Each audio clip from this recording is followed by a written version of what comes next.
toutes ces femmes furent emmenées de force. La beauté d'Esther lui valut le triste privilège d'être choisie au nombre des jeunes filles.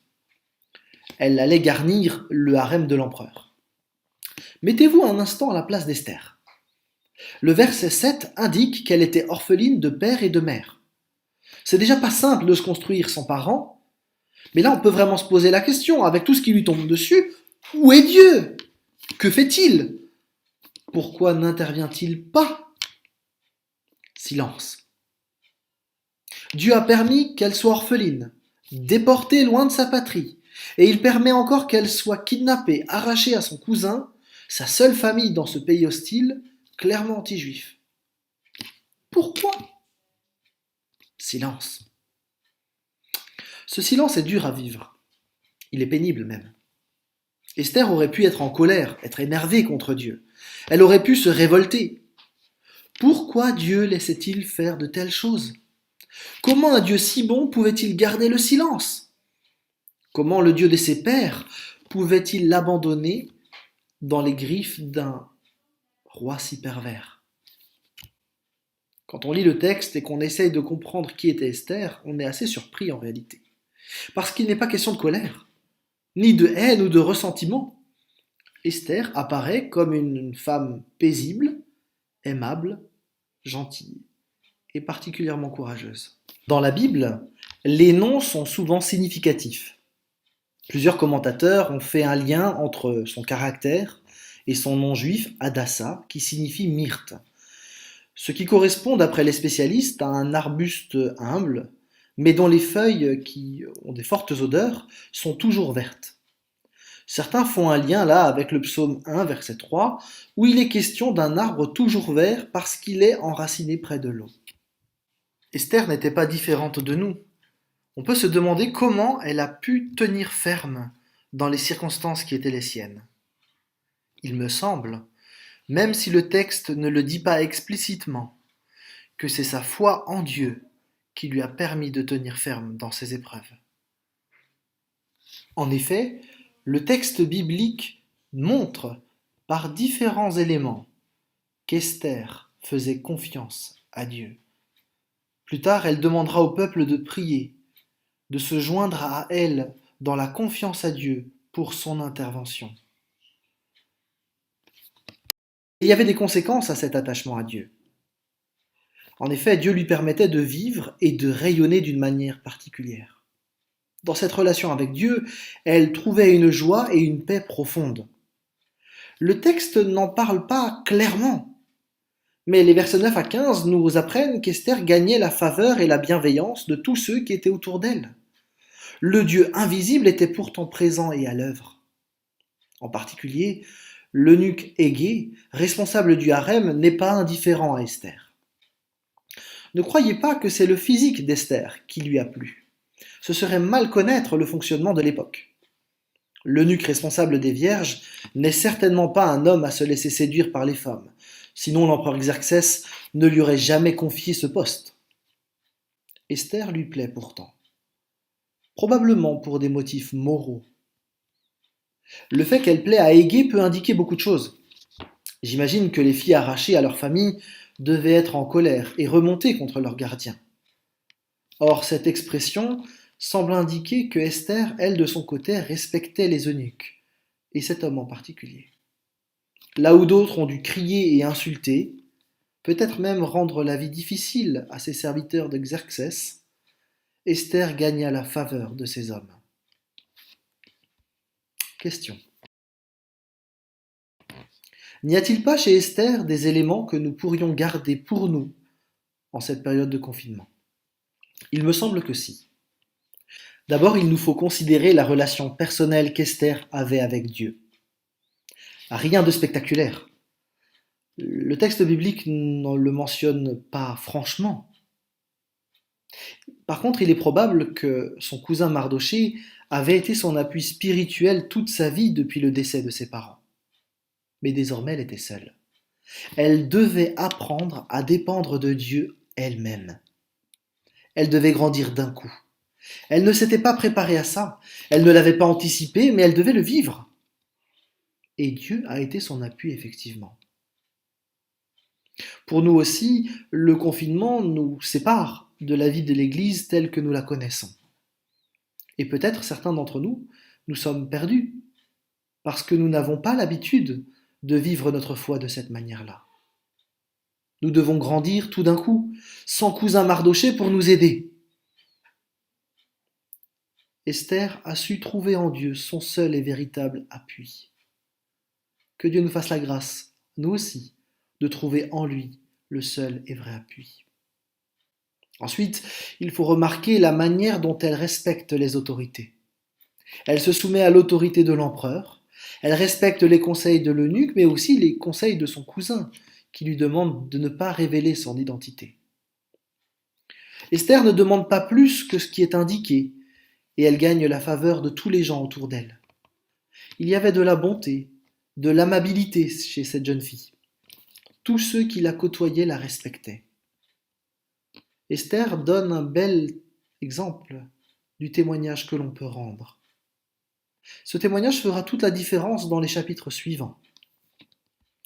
Je ne sais pas si on réalise tout l'impact de cette jeune fille qui avait tout perdu, de ses parents jusqu'à son cousin, et qui allait perdre sa virginité dans les bras d'un pervers mégalomane.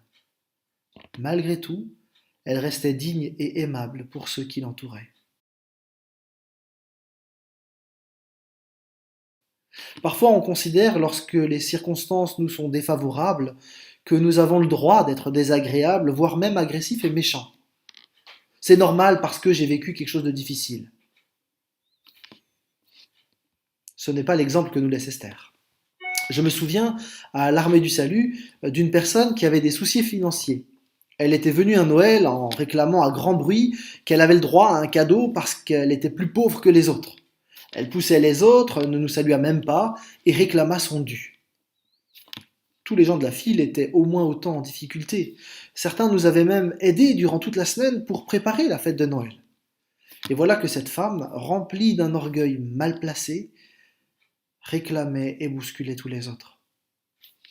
Je me souviens aussi à l'inverse d'une femme aisée qui, sous le prétexte d'aider les autres, se permettait d'être d'une méchanceté inouïe à l'égard de tous ceux qui n'aidaient pas comme elle. Je pourrais encore parler de personnes qui abusaient de la gentillesse de donateurs parce qu'ils se considéraient pauvres et que les autres étaient riches. Et au lieu de remercier les donateurs, ils exigeaient toujours plus.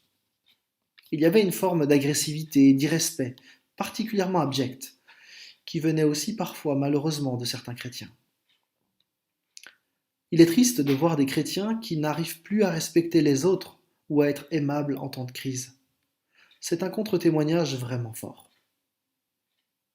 Des bénévoles non chrétiens qui travaillaient avec moi à l'Armée du Salut ont été dégoûtés par certains chrétiens qui étaient insolents et méchants.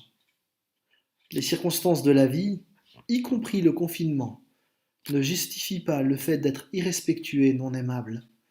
Esther nous donne un exemple de quelqu'un qui a vécu des difficultés majeures et qui a su, en s'appuyant sur Dieu, continuer de rendre un bon témoignage. Le modèle d'Esther est impressionnant, mais nous avons un modèle encore plus impressionnant. Jésus-Christ. Jésus-Christ qui a donné sa vie par amour pour nous et qui nous donne la possibilité par son esprit d'aimer comme lui a aimé. D'ailleurs, il nous commande d'aimer comme lui. Parce que aimer, dans la pensée biblique, c'est pas une vague émotion, mais c'est un choix. Jean 13, verset 35 dit ceci: « À ceux-ci, tous reconnaîtront que vous êtes mes disciples, à l'amour que vous aurez les uns pour les autres. »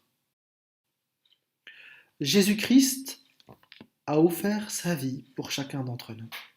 Il a été méprisé, humilié, abandonné.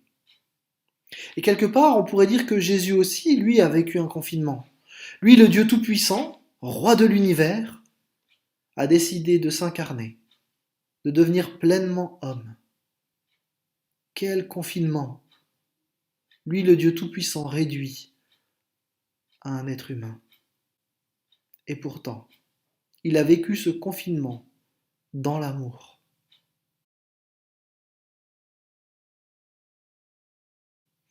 Chers amis, nous avons là deux exemples.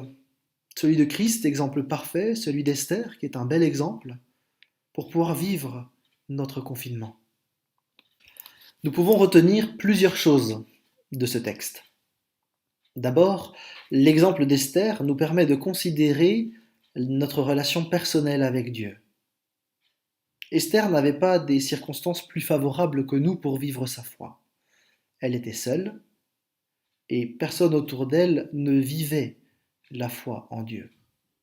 Certes, Mardochée va l'encourager de temps en temps, mais c'est bien seule qu'elle va devoir vivre sa foi au quotidien. Ici un exemple de droiture, de gentillesse et d'amour. Elle qui avait toutes les raisons de ne pas être quelqu'un d'aimable. En réalité, Esther est une figure qui anticipe Christ. Elle va d'ailleurs se livrer quelque part en sacrifice pour épargner les autres, les membres de son peuple. Même si en ce qui concerne Esther, et là je spoil un peu la suite, Esther ne va pas mourir finalement. Mais elle montre ce que Christ fera lui réellement. Je crois que si Dieu avait prévu de sauver son peuple, il ne l'aurait peut-être pas fait avec Esther si elle avait été irrespectueuse, capricieuse ou agressive envers les autres. Elle ne serait certainement pas devenue reine d'ailleurs, et Dieu n'aurait pas sauvé Israël par son intermédiaire. Il aurait probablement fait autrement. Dieu déploie son plan et se sert de personnes qui sont prêtes à le suivre et à lui obéir. Qu'allons-nous faire dans cette période de confinement? Que Dieu nous vienne en aide. Esther n'était pas un super-héros de la foi. Sa foi a certainement vacillé. Elle a dû douter comme chacun d'entre nous. Elle a dû être perdue à bien des reprises.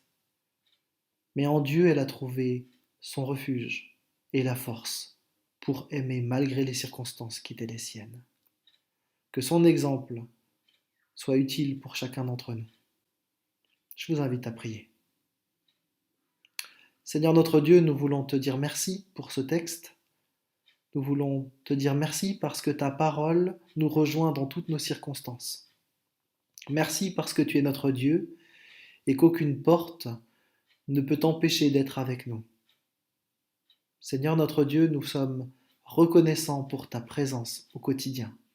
Et nous te demandons, Seigneur, de nous aider dans ce qui fait notre vie à cet instant. Nous te demandons, Seigneur, de prendre soin de chacun d'entre nous. Au nom de Jésus-Christ, nous prions. Amen.